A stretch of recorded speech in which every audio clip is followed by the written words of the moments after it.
Here are my top 5 holy grail typographic rules. I feel so compelled to make this video because I'm often really surprised at the amount of new designers who don't practice these rules. And I promise that if you practice them, they're going to elevate your work, make it feel really sleek, sophisticated, and Swiss. So let's share the knowledge. Let's get into it. Rule number 1, always follow a grid. I like to make my own grids in Illustrator. You can use the preset grids in Figma or in XD or in InDesign, but definitely use a grid. It's going to keep everything feeling just more organized, and you're going to be able to navigate your layout in a more professional way. Rule number 2, work with reliable font foundries. No more default, no more mixing and matching. No, we're working with reliable foundries. When we're pairing fonts, we want to pair fonts that complement each other. We don't want to have two fonts that are too heavy or two fonts that are too light. If we're doing a serif and a sans serif, they should complement each other. If you're looking for good foundries, I did a TikTok earlier this year with my favorite foundries. Check that out. Always work with a reliable foundry. Rule number 3, when it comes to font sizes, hierarchy is key. So I always actually use fractions for font sizes. So if my body copy is 30, my H2, my headline 2 should be 60,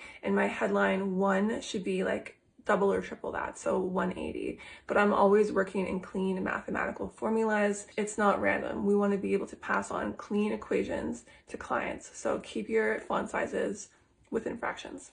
Rule number 4, kerning and leading. This one is so vital. You should always be checking your kerning, making sure that your words have the same amount of space between them, and making sure that your lines are well proportioned. This is really going to elevate your type. Finally, rule number 5, I call this paragraph trimming. I don't know if there's an actual term for it, but I like my paragraph lines to all have similar lengths, so it just reads a little bit easier. I don't like it when you've got like one line jutting out. I like to have a rhythm, and so it feels like you've got this beautiful sculpture to your words. So once you have your grid systems, your type selection, your font sizes, your leading and kerning, and your paragraph trimming done, then you can do things like playing with color and layout. Let me know if these rules help you or not. I would love that kind of feedback. I never want to be a hovering art director, so I always want to push designers to learn these rules. I think it can really make a huge difference. Happy designing and enjoy.